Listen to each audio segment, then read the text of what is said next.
Pour en parler, nous sommes avec Thierry-Paul Valette, fondateur du mouvement Égalité Nationale. Bonjour Monsieur Valette, merci d'être avec nous sur RT France. Bonjour, merci à vous. On le voit avec ce que nous disait Vera Goffman, la difficulté pour les réseaux sociaux d'être équilibrés dans ce qu'on a le droit ou ce qu'on considère comme être des fausses nouvelles ou pas. Comment faire la part des choses pour que tout le monde puisse être publié sur les réseaux sociaux ? Alors, la première chose, c'est un constat. C'est important de constater les choses. La présence des fake news sur les réseaux sociaux, la présence de véhémence, de propos qui sont souvent racistes, antisémites.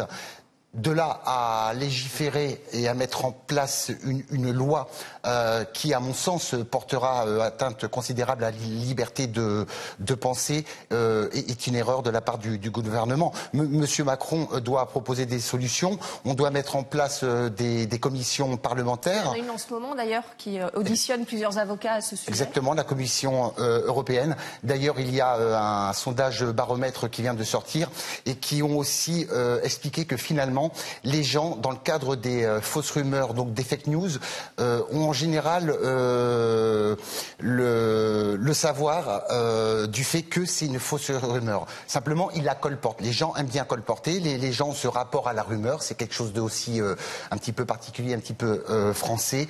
Et on aime bien colporter quelque chose qui est faux, même si on sait pertinemment que c'est faux. Voilà. Donc ça, c'est un premier axe de réflexion. Maintenant, le législateur, dans son arsenal, je l'ai déjà dit, a déjà des outils à disposition dans les différents codes monétaires, les codes financiers, le code pénal. D'ailleurs, la Commission européenne n'a pas vocation à légiférer. Elle l'a quand même expliqué. Moi, je pense que M. Macron a été élu pour faire des réformes, mais certainement pas la réforme de notre liberté de penser, et brandir la matraque n'est pas la solution. D'autant que c'est une réforme, une loi qui ne s'appliquerait qu'en période électorale. C'est un peu réducteur finalement. Ça veut dire que pendant tout le reste de l'année, on peut diffuser ce qu'on veut, sauf en période électorale. Qu'est-ce que ça veut dire ? C'est quand même étrange parce que finalement, la loi est faite pour protéger les citoyens. Mais en période électorale, on va protéger qui finalement ? Le politique, un parti, une idéologie pour empêcher qu'une autre idéologie vienne mettre en péril la première. Et le citoyen dans tout ça, tout le restant de l'année, qu'est-ce qu'il devient ? Qu'est-ce que l'on fait justement pour pouvoir contrer ces fameuses fake news ? Mais avant de mettre en place justement des lois comme ça à tout va, à légiférer à tout va, il faut mettre en place des outils pertinents de réflexion. Il faut mettre en place des commissions où les grands responsables du web, notamment Facebook, ce soit aussi Twitter, Google, avec des personnes mais avec des personnes issues de la société civile aussi, pas simplement que des hommes politiques, puissent se réunir autour d'une table et faire les véritables constats. Ce qu'il faut savoir aussi, c'est qu'il ne faut pas confondre non plus lutte contre la cybercriminalité et la lutte contre la manière de penser, parce que finalement, qui détient la vérité, ça c'est tout un sujet qui est assez vaste. Mais dans le cadre de la lutte contre la cybercriminalité, on regarde en Macédoine, par exemple, il y a la ville de Vélez. C'est une plateforme qui met en place la création de sites internet qui ressemblent à des sites déjà existants. Ça leur permet d'engranger quand même des revenus au minimum de $2500 par jour.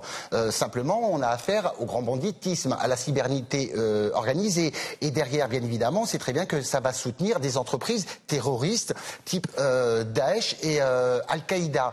Donc voilà, il faut savoir sur quel axe on veut se situer. Est-ce que la pertinence est-elle réellement de légiférer en période électorale, ou alors y a-t-il d'autres enjeux ? Parce que de toute façon, l'argument qui est retenu en période électorale, c'est de dire que la présence de médias étrangers n'ont pas vocation à interférer dans le cours d'une élection présidentielle. On stigmatise bien évidemment, entre autres, RT, Sputnik, etc.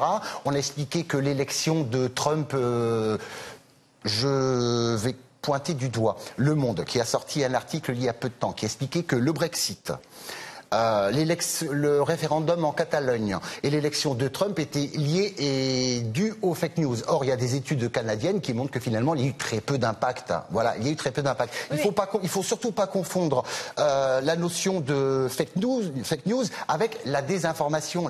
La désinformation, c'est un autre processus. C'est complètement différent. De toute façon, les fake news, il y en a eu, il y en aura toujours eu. La seule manière de combattre les fake news aussi, c'est de changer la société. Voilà. Les fake news ne changeront, leur pertinence changera à partir du moment où la société va changer, mais pas en brandissant la matraque. Voilà, ça c'est quelque chose d'important. Merci Monsieur Valette pour toutes ces précisions et d'avoir répondu à notre invitation sur RT France. Merci à vous de m'avoir reçu en tous les cas.